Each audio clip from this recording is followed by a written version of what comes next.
Hello, I'm Dave Stodder from TDWI. I'm Director of Research for Business Intelligence. And with me today is Krish Krishnan from Sixth Sense Advisors and part of the TDWI faculty, and is also the co-chair of a conference we have coming up in Austin, Texas, which is the Big Data Analytics Solutions Summit. And this is the first time we've done it in Austin, so I'm very interested in going to Austin. Krish, welcome. Thanks, Dave. And partly because I've never been to Austin, so looking forward to everything that Austin has to offer, which Absolutely. I hear is quite a bit. It's music and...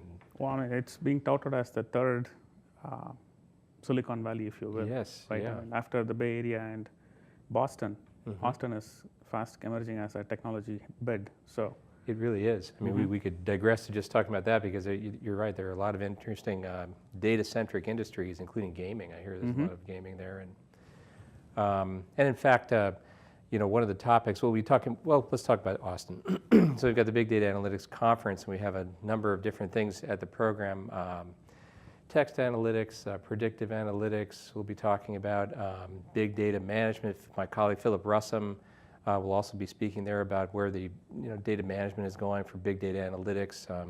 So we're going to cover a lot of interesting topics there.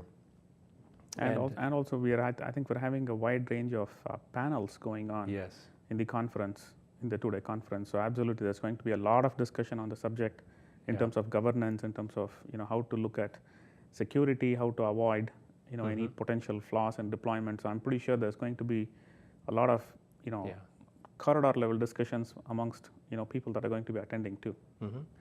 And it'll be quite a gathering. We've certainly been running these solution summits for a few years now, and they're really going well.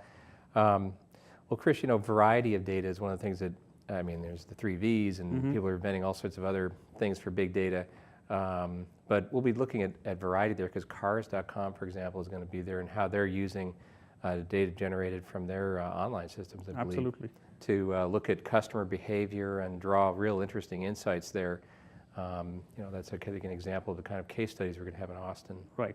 And in fact, one of the things that definitely is going to be a key thing for the attendees in Austin is to understand that all of those sessions that we have picked and that we have got slotted there are sessions that deal with real life situations. It's not anything to do with this is my technology and this is what I'm trying. This is actually real implementations of these technologies that will provide real business value to these companies. And I think one of the key things that if you are missing Austin, you need to think about the next summit that we will conduct on the same topic, is that these kinds of sessions are sessions that are brought because of what TDWI does in terms of data in its holistic life, right? I mean, we don't focus just on one particular sliver of data. We are everything that does with data warehousing and BI and analytics. And I think the speakers, in fact, some of them spoke to me in the last couple of months as we were talking with them, were very excited to present at TDWI. Some of them are first-time speakers presenting at TDWI. Some of them are return speakers. But I think in general, everybody is so excited about coming in and sharing their success stories and their situations of failure, if you will, right? I mean, we're having both. I mean, some of the speakers are also going to discuss about what failed them for the first time in a big data journey. So I think it's going to be a very good overall experience for anybody that's going to attend that. And I think one thing that's interesting about TDWI, of course, is that, it's a data warehousing institute. And so we've been going for quite a while, 15 years or so. So there's a lot of experience out there in big data when it's in the sort of a data warehouse kind of thought. Absolutely. Here comes big data. It's something new.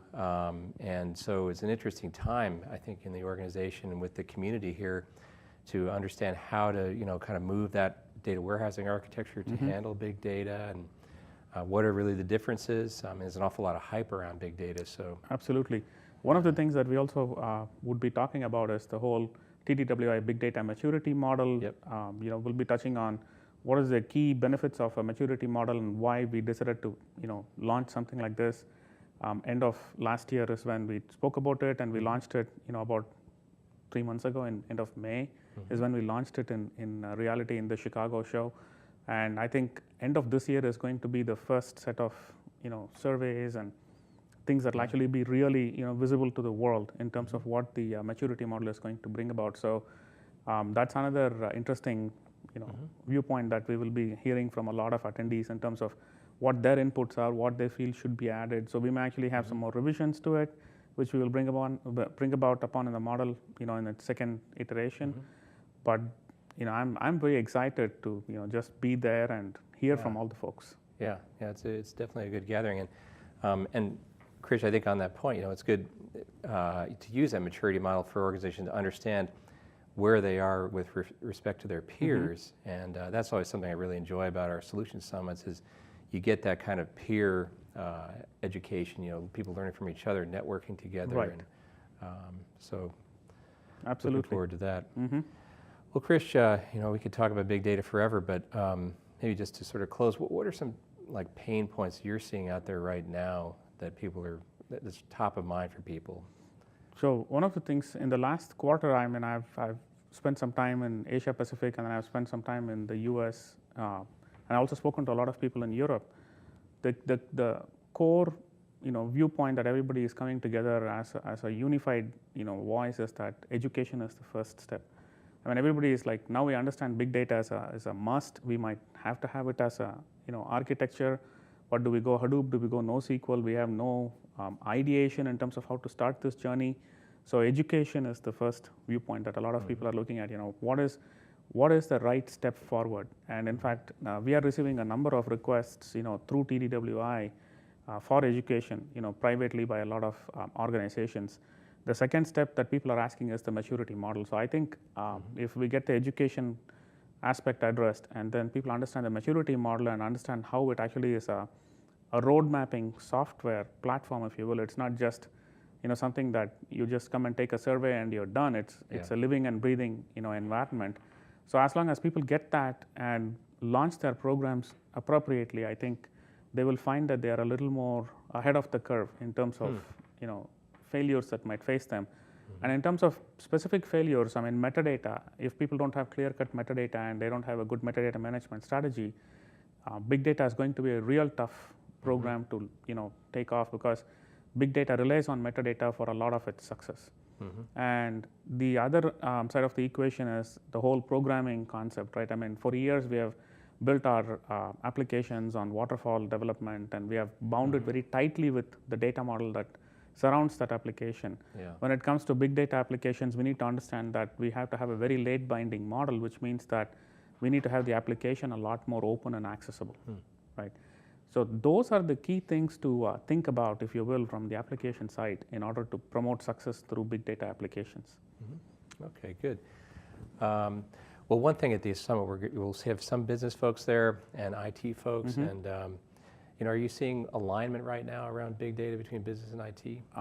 It is coming through. Let's put it this way. It's not an easy alignment in an industry, but it definitely is happening a lot more flexible when it comes to big data, because IT is very happy that business is willing to take the problem upon themselves to define what needs to be built for big data, which actually gives IT a lot more ability to become the facilitator for the platform and be able to look at what genuine platforms will help them as an enterprise, whether it's a startup or whether it's a Fortune 100. The problem is, how do you select the platform and what is the right platform? So I think it's a little bit of a hiccup in the starting stage, but we are seeing a faster adoption between business and IT as opposed to traditional data environments. Good. Okay, well, on that note, Krish, thank you very much. Look forward to seeing you in Austin. Same here, and we look forward to seeing everybody in Austin. Thank you.